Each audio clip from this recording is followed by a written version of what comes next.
अगर कोई औरत अपने महरम के साथ हज करने के लिए मक्का मुअज़्ज़मा जा रही थी कि रास्ते में उसको एक ख़बर पहुंची कि उसका जो शौहर है वो इस दुनिया से इंतकाल कर गया है। तो फ़ुक़हा कराम ने उस औरत की इद्दत के हवाले से हुक्म ये जारी किया है कि अगर तो उसका घर मक्का मुअज़्ज़मा की निस्बत ज़्यादा करीब है तो अब वो औरत अपने घर वापस लौट जाए। लेकिन अगर मक्का मुअज़्ज़मा ज़्यादा करीब है घर की निस्बत से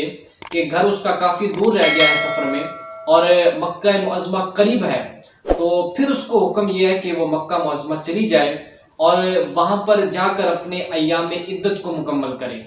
और वहीं पर तमाम अय्याम इद्दत मुकम्मल करेगी, वहीं ठहरी रहेगी। लेकिन ये हुक्म तब होगा जब उसको कोई मजबूरी ना हो, उसको अपने घर की तरफ से किसी किस्म की कोई परेशानी ना हो या कानूनन उस पर कोई ऐसा हुक्म जारी ना किया जा रहा हो, तो फिर उस औरत के लिए हुक्म है कि वो खाना काबा में मक्का मुअज़्ज़मा में रहकर ही अपने अय्याम इद्दत को मुकम्मल करेगी। अगर ऐसा ना हो तो फिर उसको